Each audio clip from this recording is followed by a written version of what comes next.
That is ketov. Isn't it?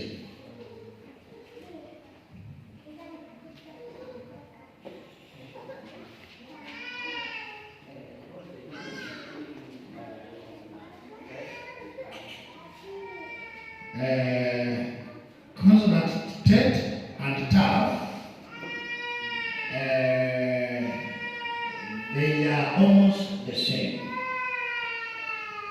Tet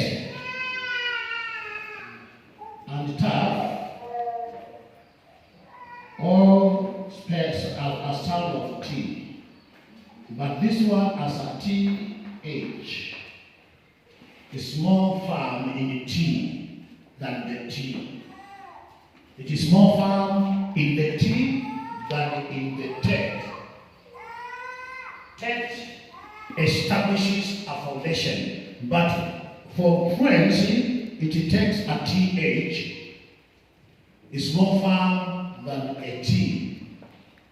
Actually, in the Hebrew, you will find that this letter is used in a minimal way.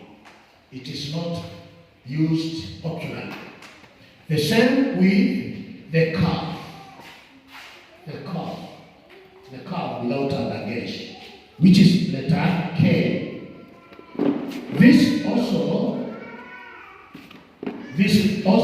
is a letter K. It's also a letter K, but it is called Kof. But it is represent a letter K. It is popularly used than a KH. This is a KH. This is a K, but the sound is K. But this is popularly used than the KH for cough, for calf. So there are letters that represent one sound. Like this one represents a K, this one represents a K. This one represents a T, this one represents a T. You see? This one will represent a C. This one represents a C. Are you alright? This one represents a C. This one represents a C. This without dagesh here represents a she.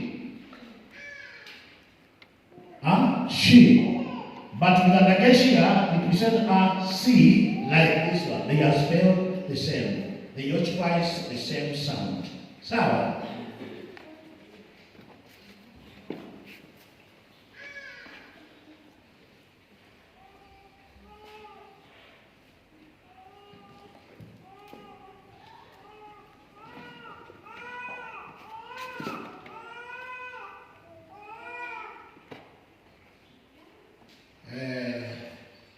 Sister Gravis, write for us, thank you.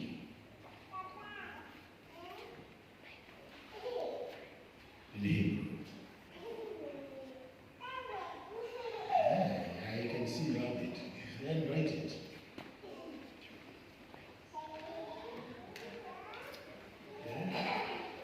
That's all. Write the word thank you. We are planting our words, and reality is in us. Last time we were planting what? Consonants, isn't it? Today we are planting words. Word and how to write them. So, anybody who can write thank you?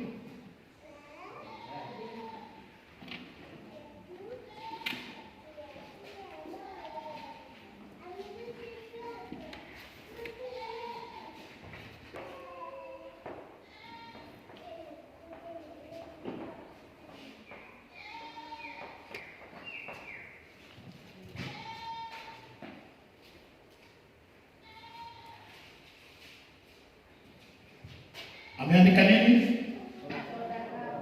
Torah Rabba. You can write that in a Hebrew consonants. Dennis, you can write. Where's Victor? Victor, come. I can still see you. Amen. Mama Karina, unaweza? Toda Rabba is the Hebrew word for thank you. So, what is the T?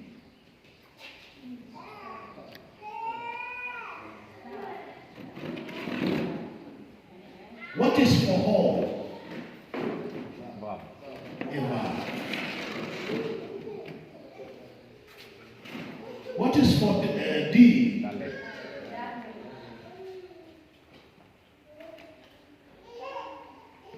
What is that is a forward, isn't it? So that is Toda.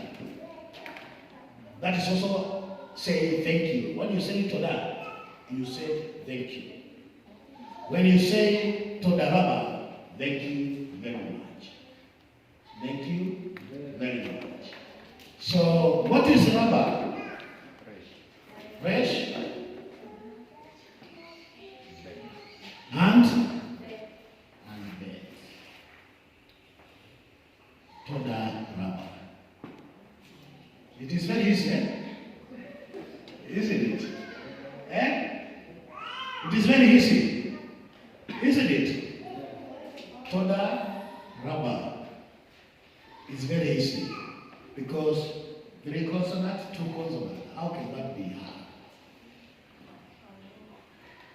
Write for me. Miss going to write for me. Sister Perina, write for me the Hebrew word for yes. Very simple. Yes.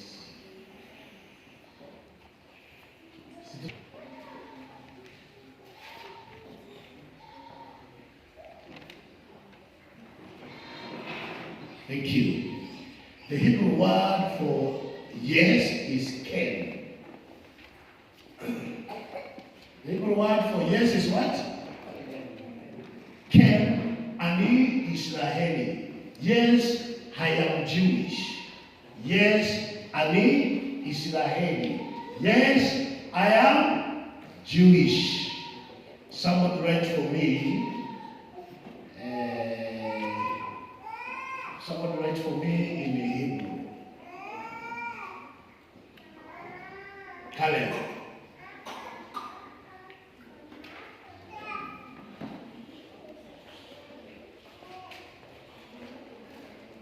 Today we have an interactive class.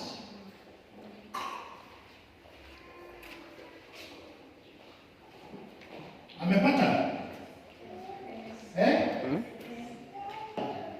So it changes form at the end. If it appears at the end, it becomes Adun Sofit. So that is why it has extended its star below the imaginary line of the bottom, the imaginary seat of the letters. So it has called itself Anun Sofit. But it has pronounced the word yes. So yes in the Hebrew is what? Ken. Hello? Nitakuuliza baadaye. Hai mama Romana, we have an interactive class today. We do not have a teaching class, it is an interactive class. So Ken is Granny's right for us? No. I refuse. I want you to see how simple it is, but how it appears to be hard. It's very simple. Who can write for us? No. Caleb? Can you write no? No. No. I refuse. No. Apana. What is the Hebrew word for no? Lo. Eh? So you know. And you don't want to write.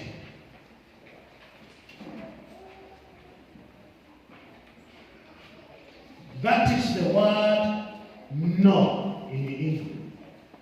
Lo ta'ase. Lo ase. Eh? Hapo kusoma hiyo Torah portion ya ta'ase na lo ta'ase. do and don'ts. Hapo kusoma hiyo. So ilikuwa nasema nini? Law. Taase. The law that forbids you to do. And the tahase, the law that allows you to do. Okay.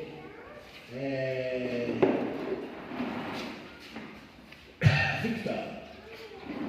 Where's Victor? Tuandikie hivyo.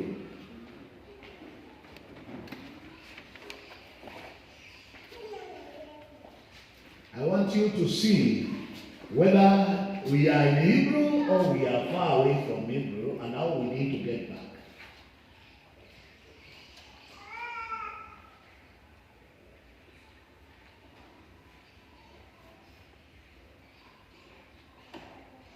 What is that?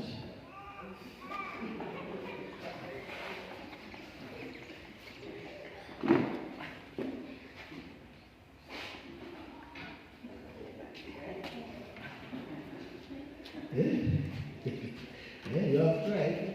You have tried. The soul is not spared. Caleb, you can write. Caleb, the other Caleb. Can you write? Chairman, unaweza andika? Bado kidogo. Rose.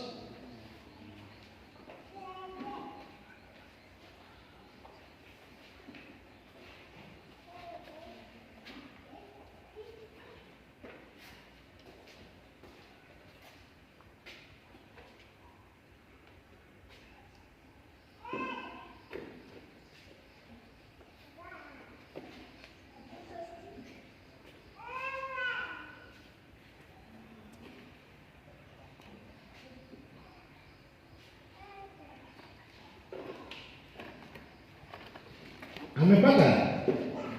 Sindio? Amepata. I have noticed something. Some of us will not do practice in writing the consonants. And we say it every day, just write the whole consonants. Per day, once or twice, if you want. If you na niliwapatia karatasi ya kuandika namna kuandika, sivyo? Ndio hili ama uliweka tu. Law.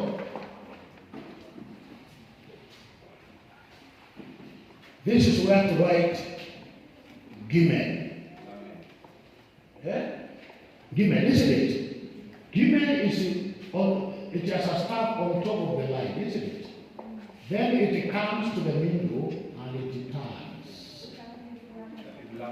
Lamed, that is Lamed, sorry. It's about the law. You are in the law. That is Lamed. I don't get the point. It should not come down here or up there. It must come to the center. It is a straight one, and then it comes. That is Lamed for law, isn't it? Verb does not occupy the box completely. Verb occupies a section of the box. Does not occupy for me. The one that occupies for me is a red. It's a resh. It occupies here. It comes. That is a verb. It does not occupy the box. It comes from here. That's okay?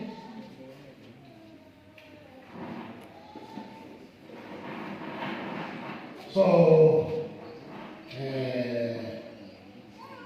tumeandika law, tuandika nini ingine? Write, Sister Penina, write for us, come, in Hebrew. Come, in Hebrew.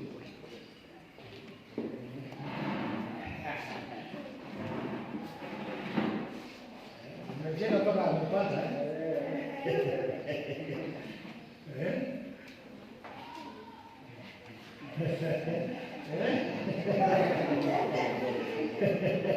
Come.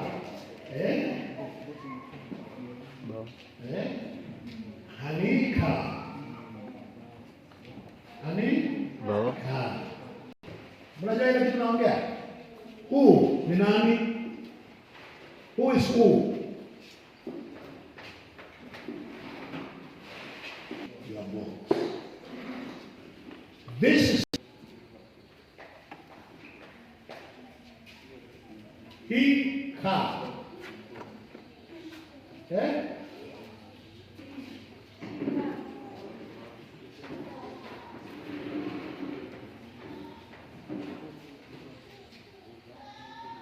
Sister graduate, Nabike in him.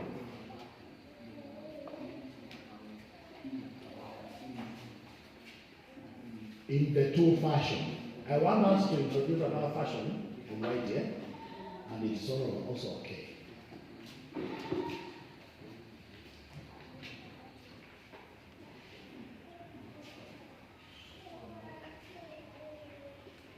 Thank you. Thank you for introducing the new fashion. Hiyo ni nini? Why is it only a one consonant?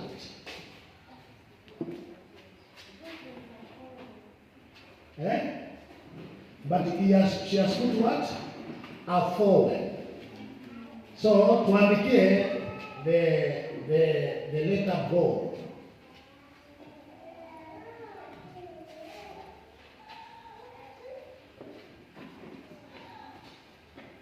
Umeandika?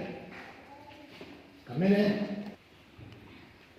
The word go, come.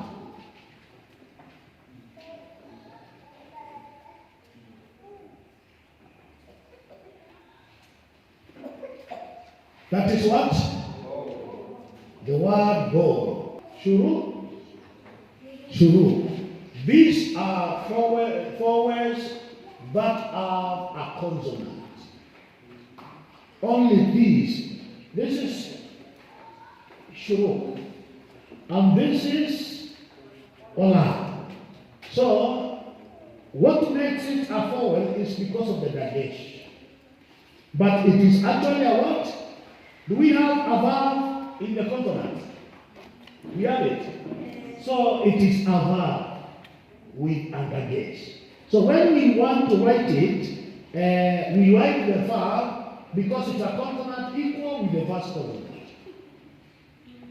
And it will bring the same sound. Because we are meeting the vowels to write the consonant. Are you understanding? But we cannot write, for example, bear.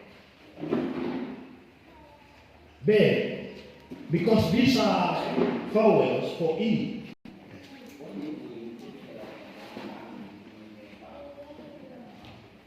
It becomes a vowel. When a verb is a consonant. Understand? So, Ellen writes for us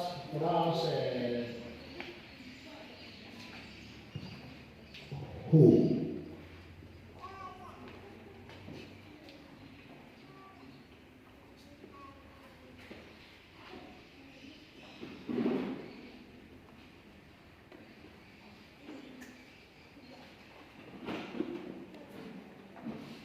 Without the consonant, with the vowels.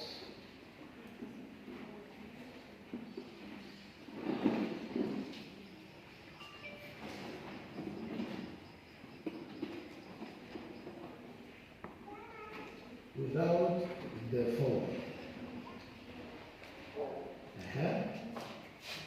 Nani atasaidia Ellen makanisa?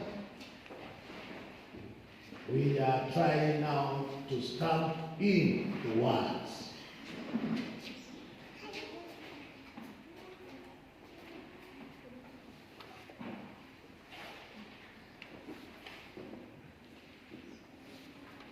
Sorry. All right.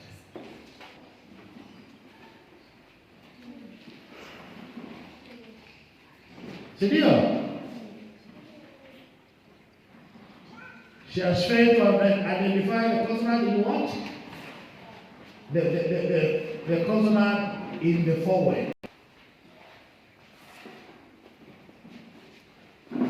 There is E. Good job, man. You okay? Mama Joy hii.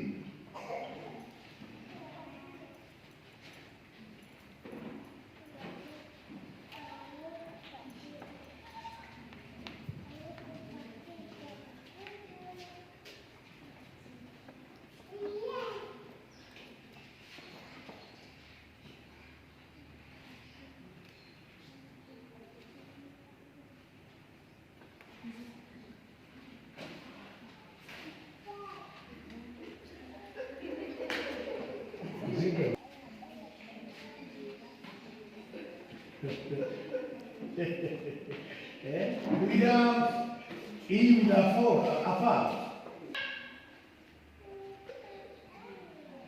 Brother Peter. Ama tuandikie vile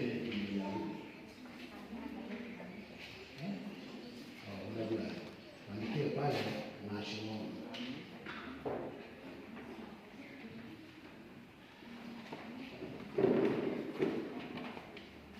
Ani ndio mimi ni Myahudi, ndio mimi ni Myahudi.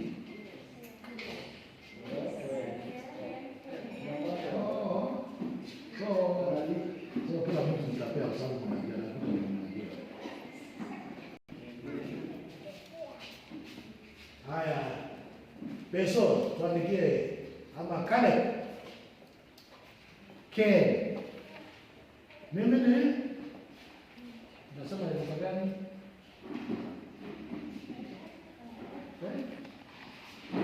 Mumasi, ama mumasi, si ndio?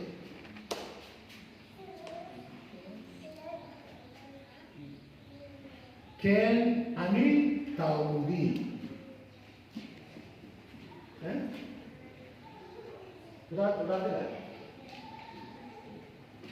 Can you write? Okay. Mwisho tuandikie hivyo.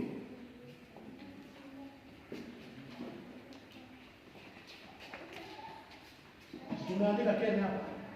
In Hebrew. Na ani in Hebrew.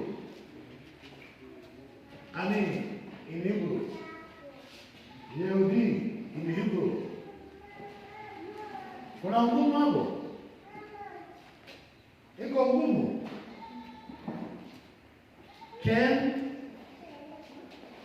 Ken tumesema ni neno gani? In Hebrew tunaanza kwa neno gani?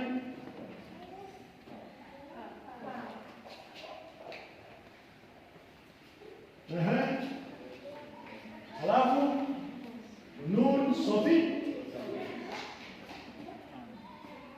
Ani tunaanza na gani? Tunaanza na alef, sio? Alafu takuja nun, sio?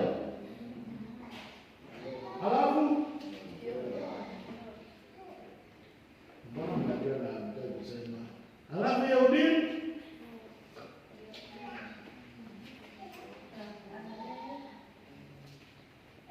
alafu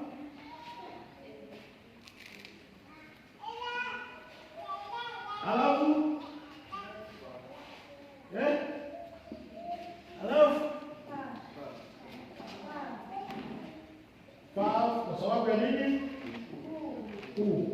Alafu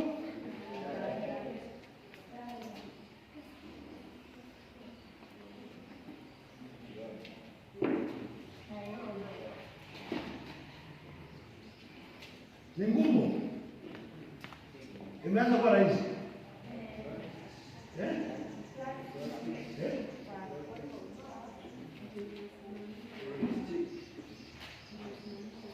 Yeah, it will be connected to that form, that sound. Now, I want to write a few things before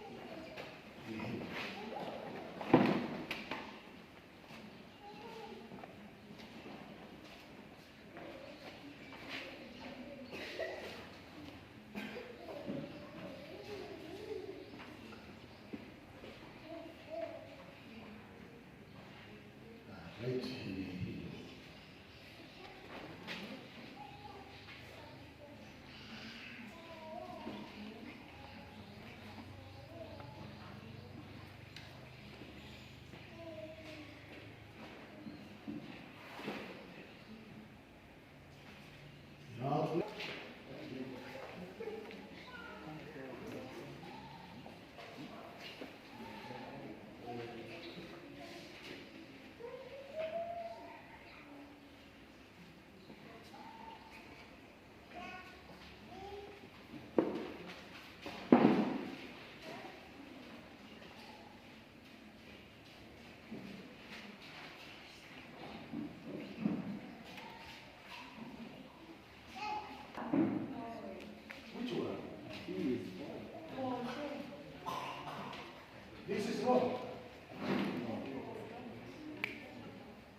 Why do you say no?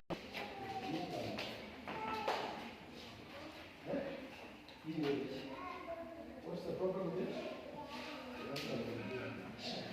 I know what the problem is.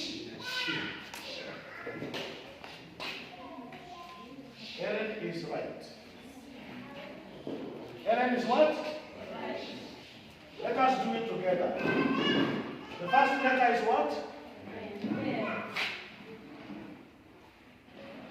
That is man. Which is the next letter? Oh, which is Alpha? Which is the third letter? A she. You remember the she seed? Eh? It is represented by what?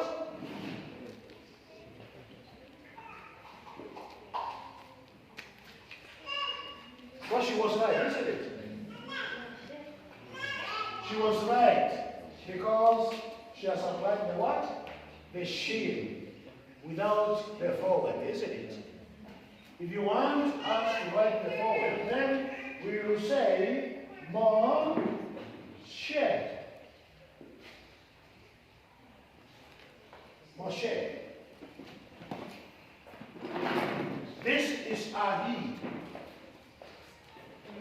This is a she. What's your class?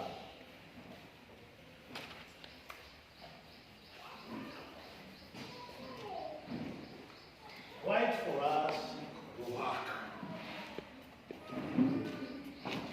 Ruach. The Hakara. Ruach. The spirit is heart. But Ruach. Roho.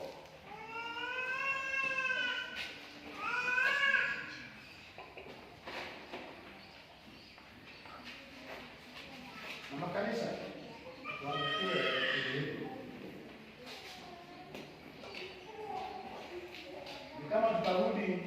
Ni kama tutarudi kwa basic, si ndio? Si ndio?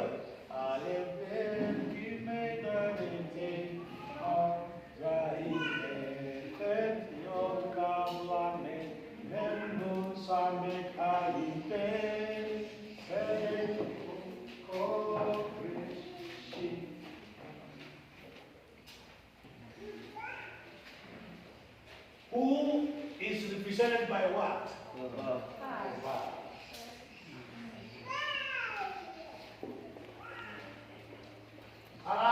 CH is represented by what? Head.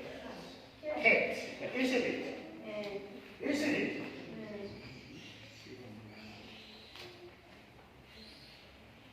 That way. Yes. Eh? Yes. This way. So this is Ruach. Isn't it? This is Ha, O,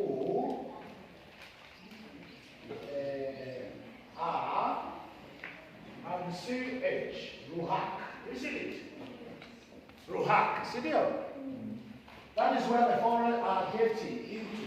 This is the Hara, which is the Resh. This is a foreign for you. This you, which is Abba. Right? Then there is apatat,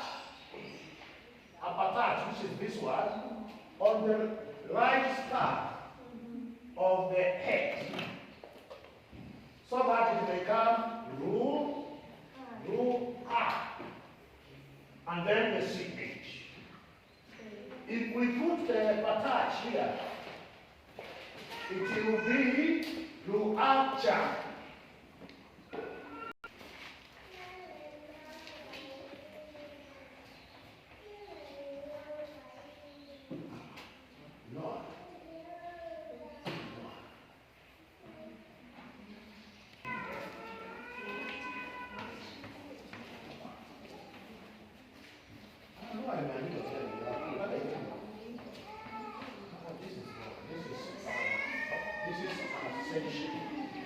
Heart is a portion of the Torah.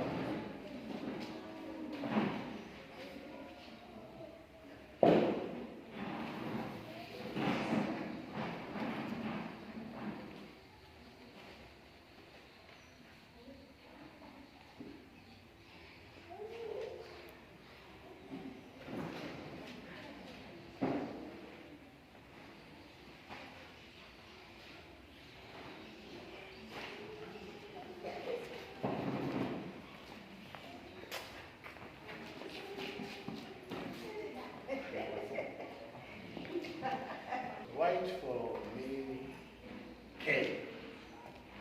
My name is K. So write the K. Not yes. It's not a yes in English. It's my name. My name is K. So write it. K. Only the word K. Ken.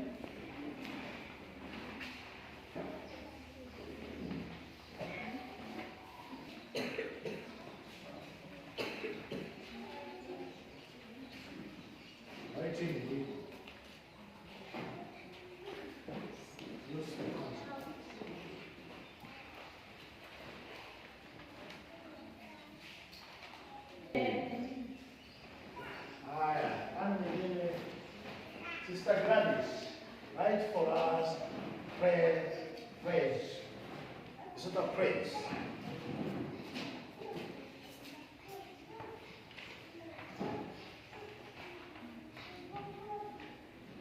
Anyway.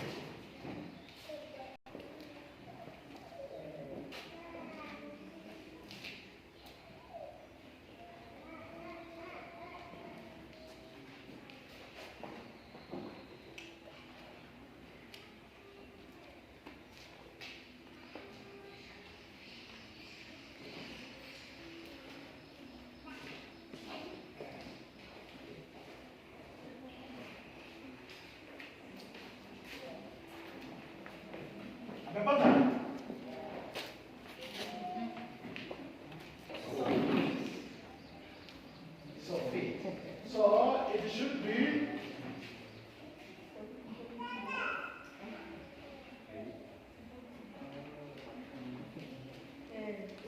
it should have been what? That's okay? If we are by what? The Sophie, isn't it? Which letter ends with a CH. Charge.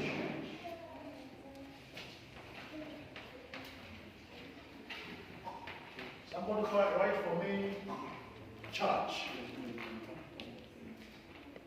Church.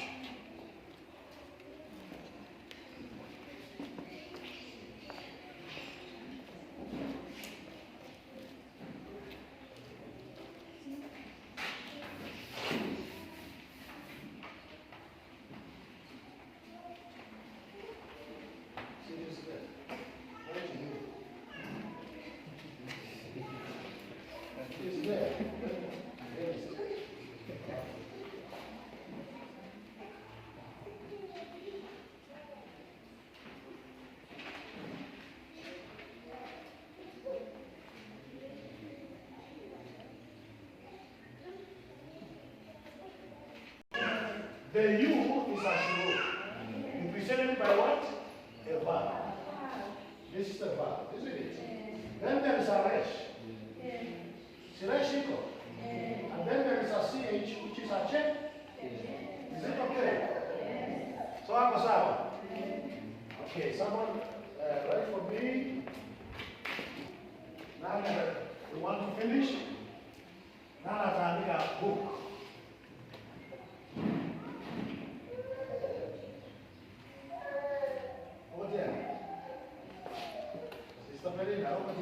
Book.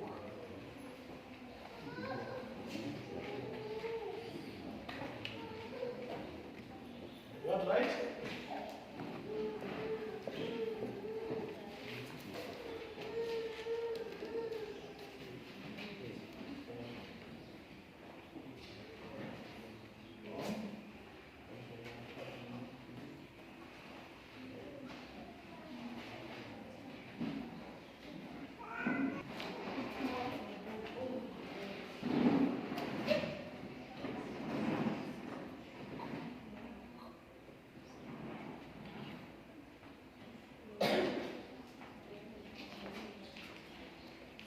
Ako right na ba ako wrong? Eh? Eh? Why? Eh? So, ako dili, what are we supposed to write?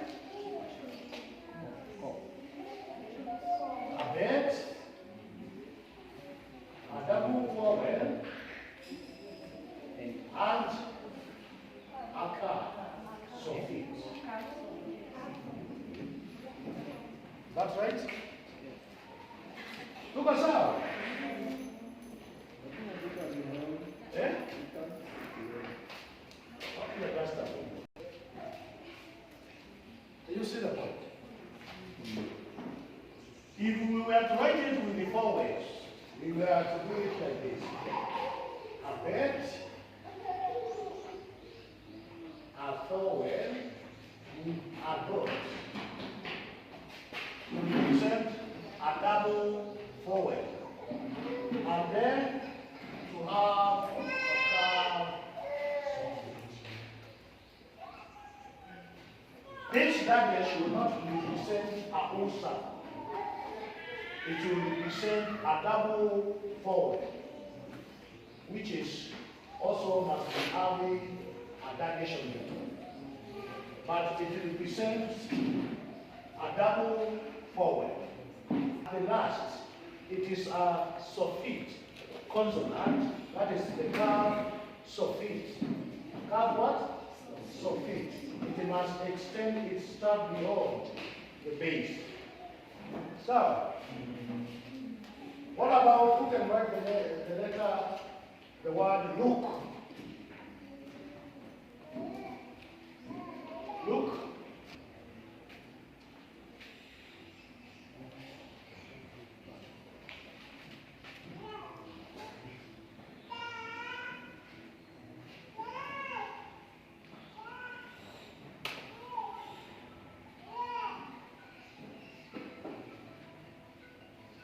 But when we want to write it with the vowels, the same language in another way.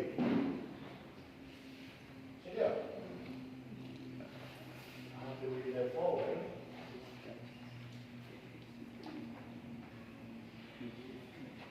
and then the count.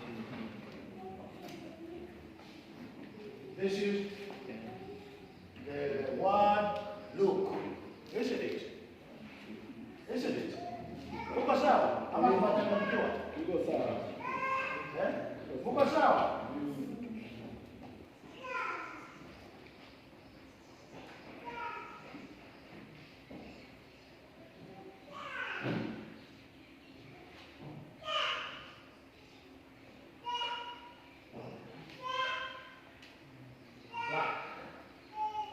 Which letter is this?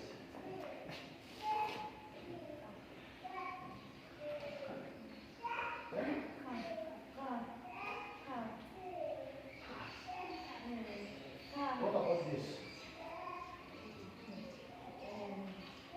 This is car, isn't it? What about this?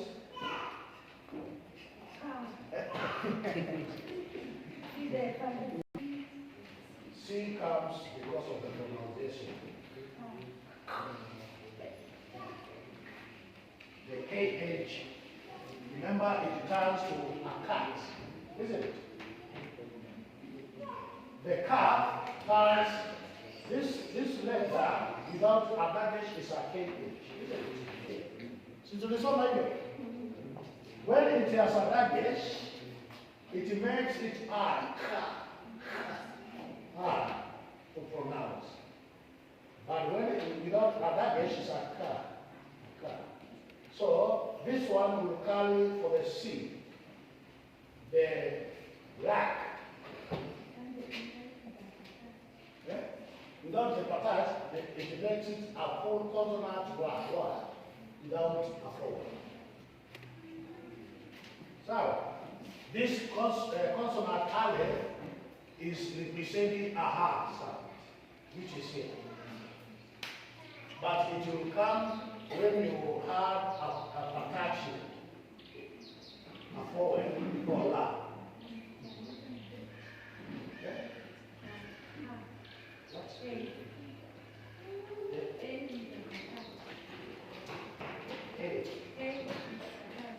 Here. No. It cannot be A because it means you put the consonant A. And you don't have a consonant A.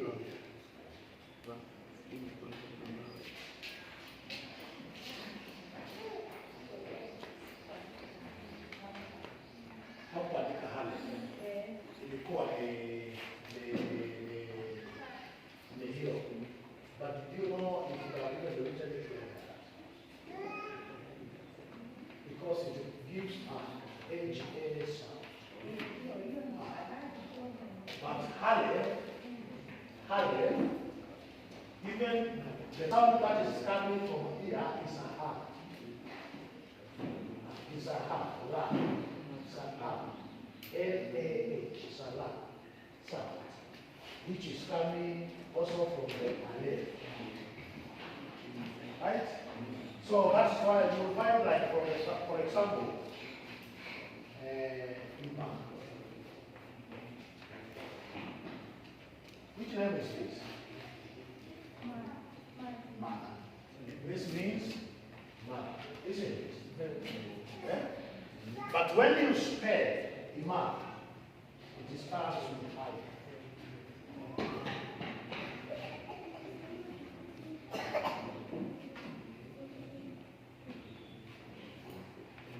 That is the word Imam.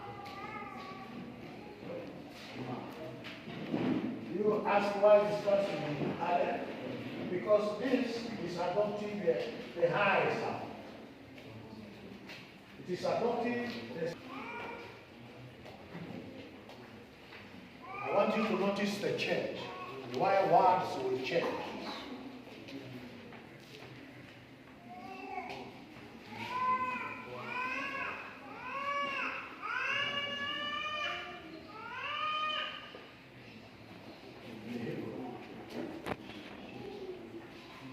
You don't know the name of your Savior in Hebrew? Okay.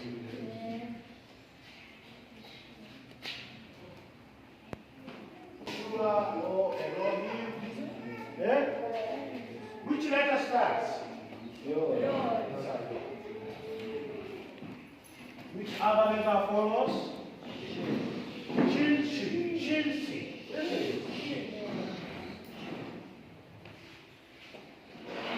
Which other letter follows? This is yeah. Which other letter follows? Don't you see a verb for you? What's called a verb for you? And then which one? Aleph, Shin, A, and what's better than?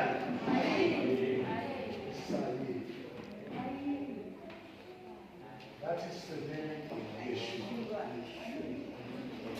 So I want you to notice, it has ignored Aleph to Ayin.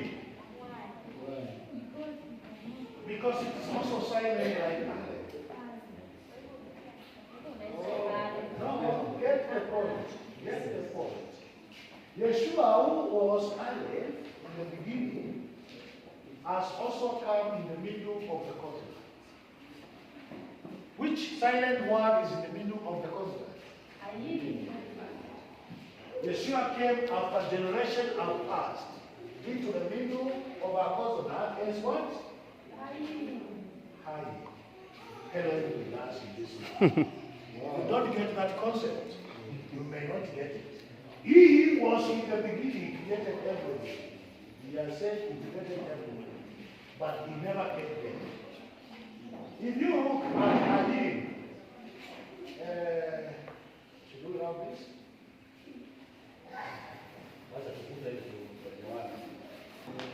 We have the what? Lamed. We have the what? Med. We have what? Alafu?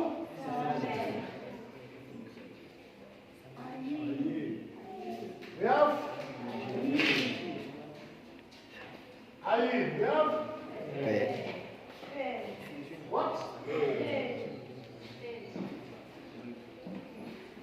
Alafu?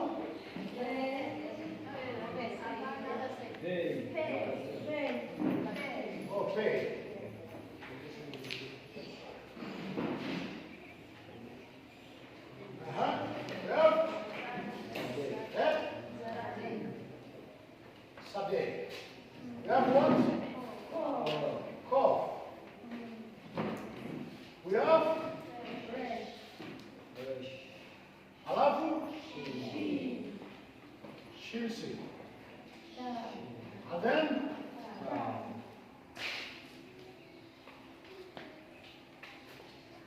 we have that one. So, how many years did Yeshua live, or he came after how many years?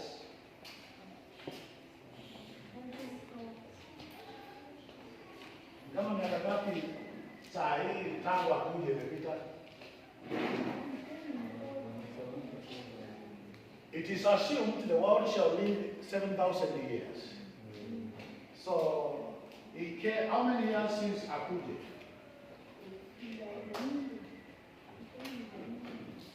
He came in the middle, did he? Eh? In the middle. He came during the 4,000 years, isn't it? Because now we are finishing 2,000 years, isn't it? Tangu akuje. So we are in the 6,000 years ili tufike wakati wa kuja kwake. Sasa hiyo hapo ni sabato mrefu millennia. Kweli kabisa. Tuko hapo. So if you count those are in the 6,000 years, you divide by 3, you get what? 2,000 years, isn't it? So he came after the 2,000 years and the 2,000 years, isn't it? Then he came. He came as Ayim, isn't it? After the 4,000 years, isn't it? Then he came as what? As Ayim. They never knew he was the King of Kings because he was silent. He told them, Abraham wanted to see my day, and they were surprised, this young man. Because he was in the beginning, 4,000 years before, creating the whole world. Maana tumeambiwa vitu vyote yeye mwenyewe alizitengeneza. Then after 4,000 years, he appears as a man. John 1, na ile neno ikakuwa mtu na ikaishi pamoja na sisi. As what? I live. Then after these 2,000 years, atakuwaje? Atakuwa nini? Atakuja 1 Corinthians chapter 15, verses I think 28, which says, we shall rule for 1,000 years, na baadaye maana amefika mwisho, shall add over the kingdom to the Father. Sure. Umesoma hiyo?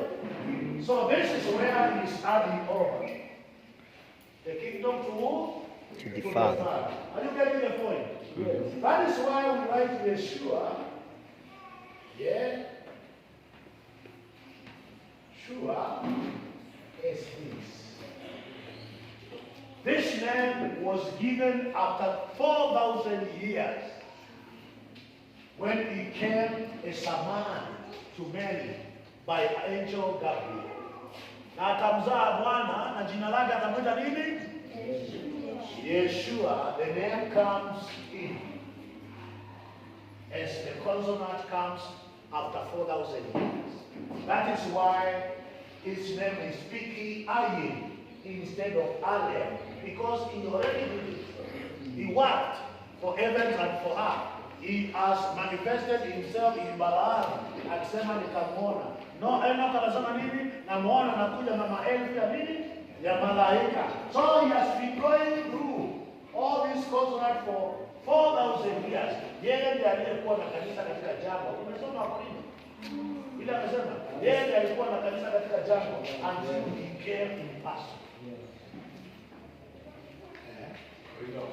Vitu vyote vikiisha kutiisha chini yake. Ndipo mwana mwenyewe naye atatiisha chini yake yeye aliyemtiisha vitu vyote. Atatiishwa. Ndivyo? Ndipo mwana mwenyewe naye atatiishwa. Atatiishwa chini yake yeye aliyemtiishia vitu vyote. Ili kwamba Elohim awe yote katika wote. Sasa jambo. This all shows a link to divinity. Ambao Baba kwa kila kitu mwana amekuja atakamaliza aliyemfanya mwana atarudisha sasa mamlaka kwake. Kazi yake itakuwa mission accomplished. Now baada mission accomplished, Unakuwa sasa baba anaendeleza utawala wake. Isaya 24 utakufa. ndipo mwisho. Ndipo Mwisho utakufa. ndipo what? Ndipo taa. Wakati atakapokabidhi Elohim Baba ufalme. haya, ndipo taa. Hapo akifika taa atakabidhi baba ufalme. Akiisha angamiza kila utawala. Akisha angamiza kila utawala. Kila mamlaka na nguvu. Kila mamlaka na just mistake. It is giving a declaration again what time. After many things have happened in Habra. For example, tuko na Pasaka inakuja na ilikuwa ya machinjo. Si ndio? Ndio. Na inafanyikana 14th of Nisan mchana, machinjo ilikuwa mchana. Listen. Ndio.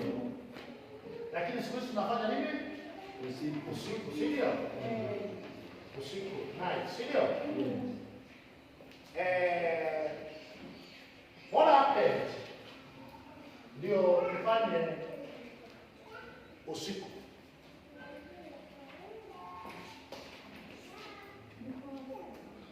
Because that is the issue ile tuko nayo pengine na wakutini.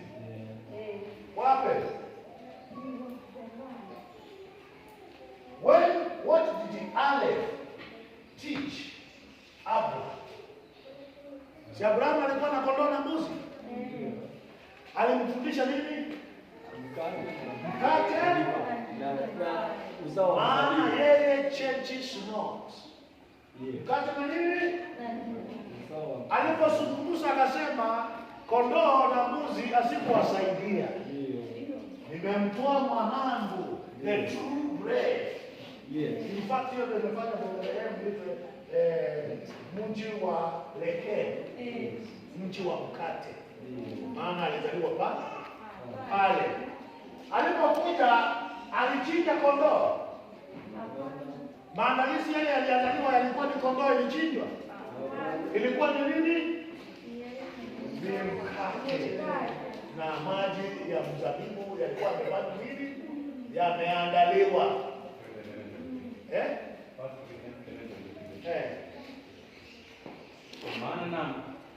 Kwa maana mimi nalipokea kwa Adonai niliyowapa nanyi, ya kuwa Adonai Yeshua usiku ule aliyotolewa alitwaa mkate. Alitwaa mkate.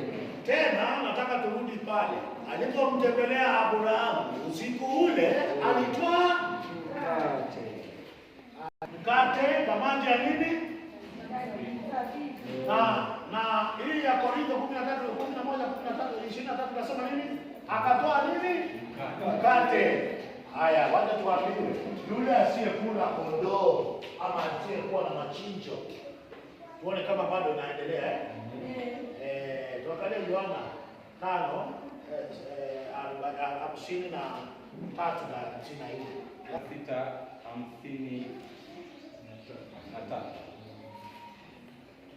Basi Yeshua akawaambia, amin amin nawaambieni, asiyechinja msipoula mwili wake mwana wa Adamu na kuinywa damu yake, hamna uzima ndani yenu. Anazungumza juu ya machinjo. Aulaye mwili wangu na kuinywa damu yangu anao uzima wa milele, nami nitamfufua siku ya mwisho. Siku ya mwisho. Maana mwili wangu ni chakula cha kweli, damu yangu ni kinywaji cha kweli. Nataka mahali mkate huu ni mwili wangu. Tena ziti John what? Ama Luke 13 I think. Mahali nasungumza juu ya kwani mkate huu ni ishara ya mwili wangu. John 6:35. Yeshua akawaambia, mimi ndimi chakula cha uzima. Yeye ajaye kwangu hataona njaa kabisa, naye aniaminiaye hataona kiu kamwe. Mwili wangu ni mkate. Tunataka kuona mkate.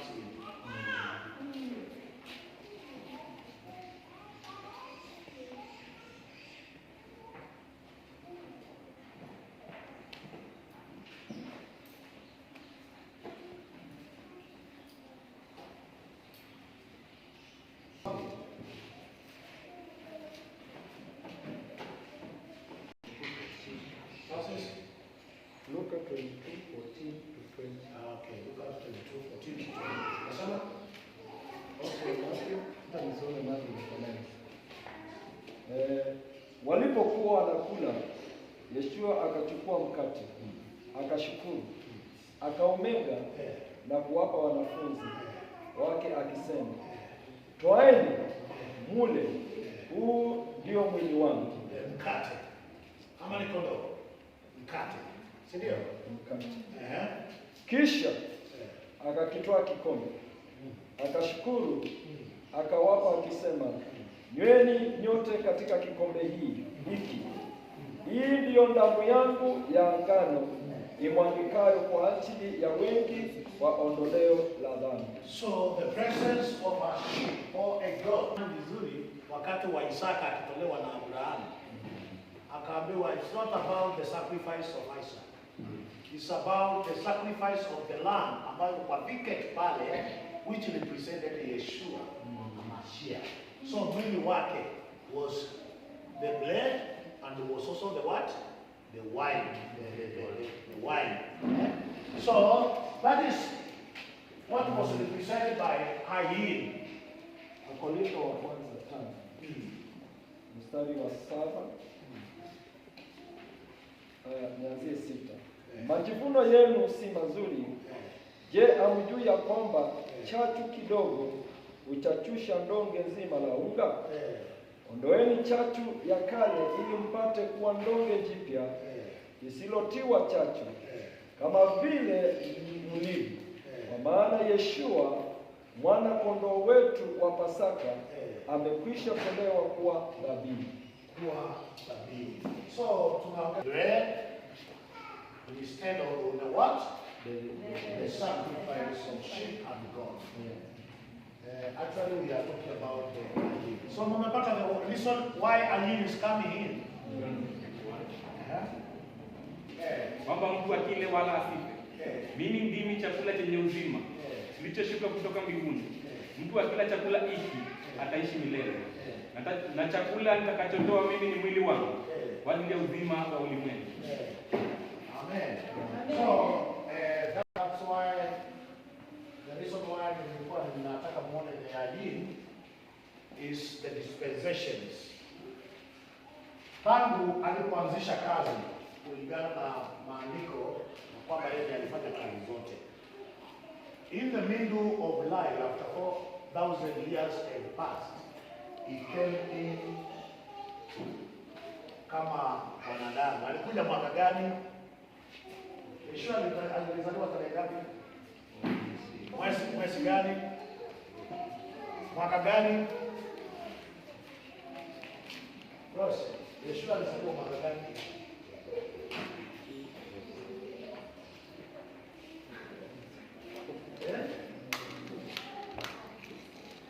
Si tulisoma hapa the priestly duties. Si tulisoma? Hatukusoma First Chronicles 24. The priestly duties. Atukajua alikuja mwaka gani? Alikuja mwaka gani? Oh, BC. Mwezi gani?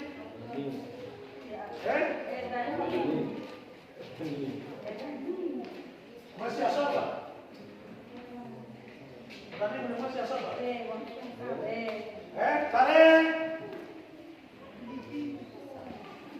Tarehe ngapi? Lazima uelewe ni tarehe kama ngapi, kwa sababu ni teacher. Okay, wacha niwapee tarehe. Na ikawa Abrahamu alikuwa katika hema yake na akawaona watu wawili waliokuwa wanapita, na akawaambia wasipite, wapitie kwake. Na akaenda akamchukua ndama akamchinja, naye Sara akatengeneza mikate. Wakaona si vema tuende bila kumwambia mtu huyu siri, rafiki wa Eloi. Wakamwambia siri ya kwamba wanaenda kuangamiza Sodoma na Gomora, lakini mwakani, next year, wakati kama huu wa mahema, maana alikuwa kwa hema yake, atakuwa na nini? Na mtoto. a replica of Yeshua. Atakuwa na nini? Na mtoto. A replica of who? Yeshua. So you can do a guesswork. When do we have a tabernacle feast? Because Abraham was in the feast of tabernacle according to Genesis 25. He kept the commandments. One of the commandments, he kept in the feast. So, wakati yako kwa hema, akapata, anaitwa nani? Ispo, yule mgeni. Usipizini. The unexpected guest was passing. Now, one of them was Elohim. Because those who reached Sodom and Gomorrah were only two. But one of them was Elohim. And this is the replica of Aleph. Abraham wanted to see me, and he saw me. So who was that? Yeshua. Yeshua visited Abraham in the tent. But he never went to the destruction of Sodom and Gomorrah. Those who reached Sodom and Gomorrah were only two messengers. Two. So, who said I will come next year in a time like this? So he was speaking of the time of his birth. Na akamwambia mwaka kama huu ukifikia pale utamwenda kwa maana mengine utakuwa na nini? Na mtoto. So Yeshua is a replica of Isaac. And was not talking about Isaac. Even in the sacrifice of Isaac, it was not actually Isaac. It was Yeshua who spoke of his birth. So we can get the point. If we get the point, we understand who was telling Abraham, mimi nitazaliwa mwaka ule mwingine. That is the one. Mtoto anasema atazaliwa mwaka ile mwingine. Si alisema hivyo? Mwaka ile mwingine wakati kama huu utakuwa na mtoto. Who is a true replica of Yeshua, Hamashiach, and the sacrifice he was to do was actually the footstep of Yeshua, because the Bible says he was the beloved of Abraham. And he was the only son of Abraham. He went 3 days and a half. Who went 3 days and a half? Yeshua aliishi duniani siku ngapi? 3, siku 3 na nini? Na nusu kwa lugha ya unabii. Katika huduma. He lived here for only 33 years and a half. Look at the point. One becomes a minister of the gospel in the Jewish community after you attain 30 years to become a rabbi. A what? A rabbi. This is rabbi. Rabbi. You must be 30 years. So, after Yeshua was 30 years, when was he 30 years? Sikufanya hesabu, si nimesikia mnasema mnajua alizaliwa lini. Alizaliwa lini? 4 this year, plus 30.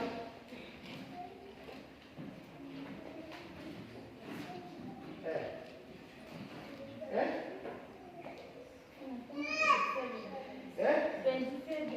27. He was 30 years at 27 AD. Isn't it? So plus 3 years and a half. According to you, when did Yeshua die? 33 AD or 30 AD or which one? At 1 AD? Which one? Yeah? You must get this concept because naona mahali tunaelekea ni kama hatutarudi kufundisha. Ni kama tulianza huko tunaenda. That's what tunaenda kwa tofauti. Kuna kipindi hapa bado tunaandika nursery work. But that is where we are. So he became a rabbi according to the law when he was 30 years, and that was 27 AD. Plus 3 years and a half. Add 3 years and a half. Kuna 30 and a half. 30 mwezi wa 4, si ndio?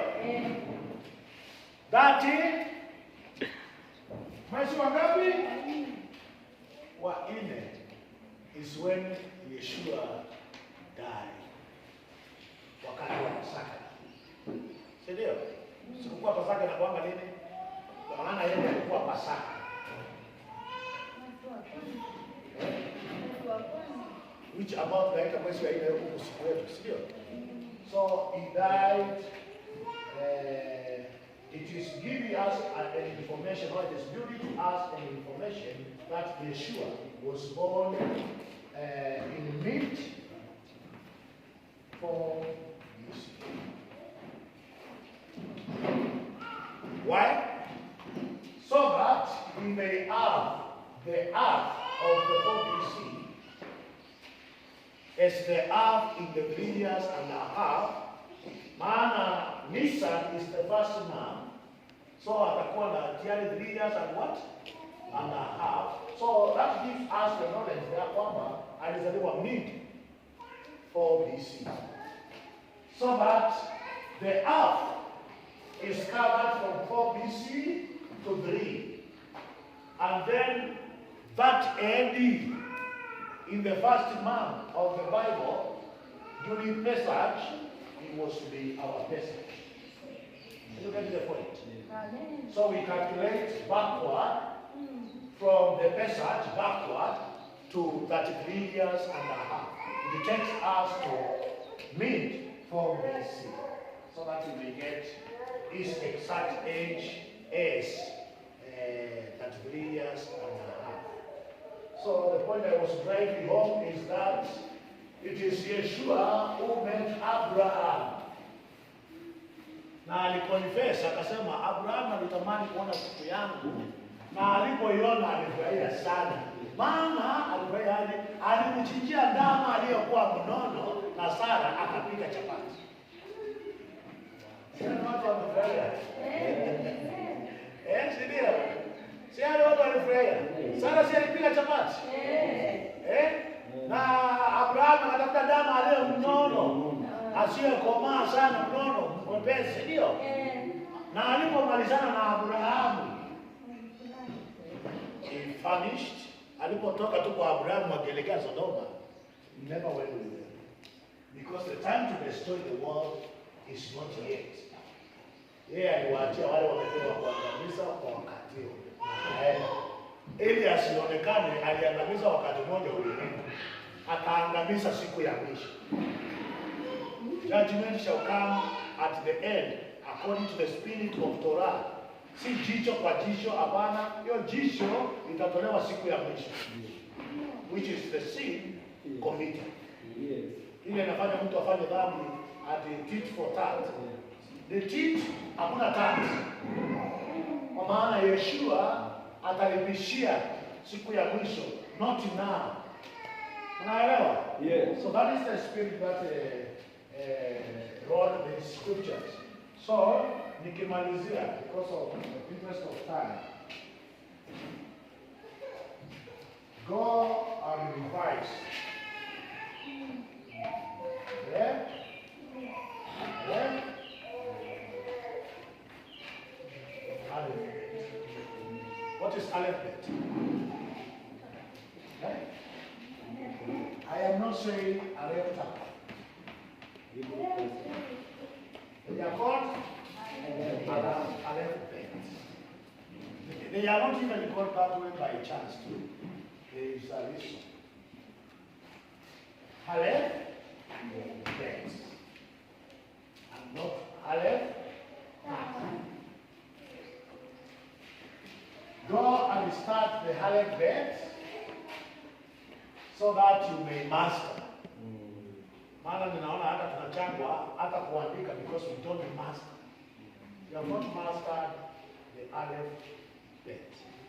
Aleph is a consonant that stands for Elohim. And bet from the word behit.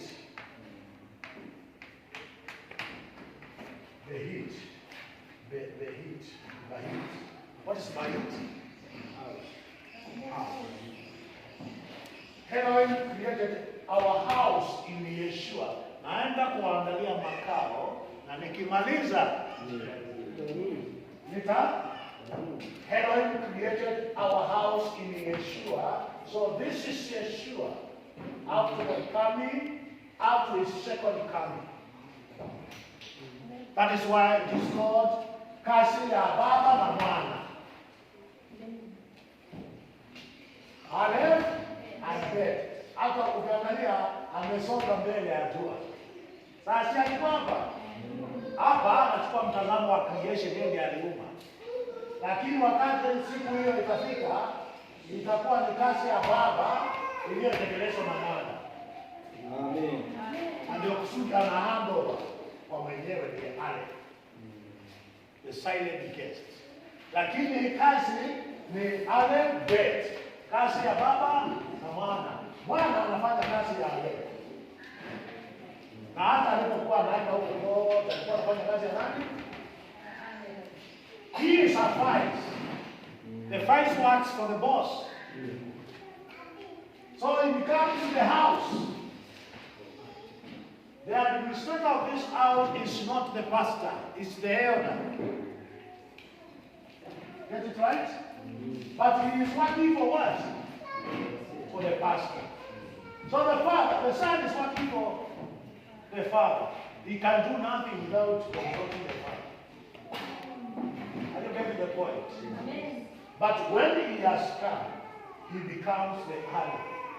Because alikuwa na kanisa jangwani, he never saw it. Si anasema hivyo? He is the one who was in the church in the wilderness. Abraham alitamani kumuona. He never noticed him. Hata alimtembelea mara mbili. Akamletea mkate, akamtembelea kwa hema. He never noticed. I wonder that is why in Isaiah 41, Elohim is saying, Abraham is my friend. Amewahi mtembelea mara ngapi? Without him noticing, but ana confess, alitamani kuniona na aliona, lakini Abraham hata aliona nani. Lakini anasema alitamani kumuona na akafanya nini? Akamuona. So this is your homework, and I will see it on the coming Shabbat. How many days are there in a week? 7. So I will come and see whether you have written alphabet 7 times.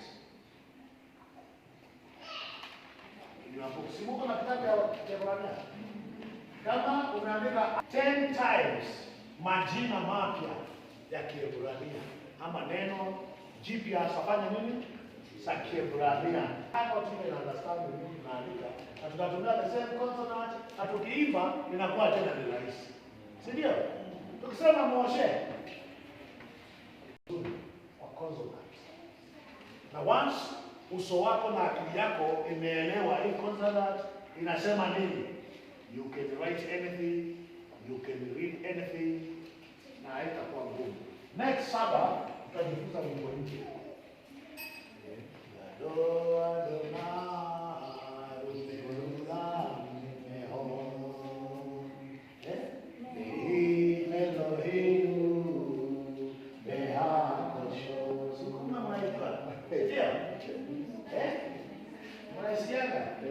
So sabato tutajifunza wimbo mwingine hivi. Si tuko na moja?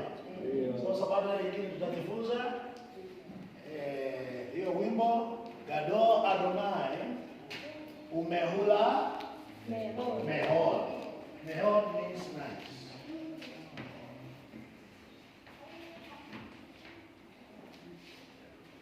So tutajifunza hiyo baada ya kukumbusha kama umeandika na kama umeandika new words, and then from there tunasonga mbele. Kuna swali?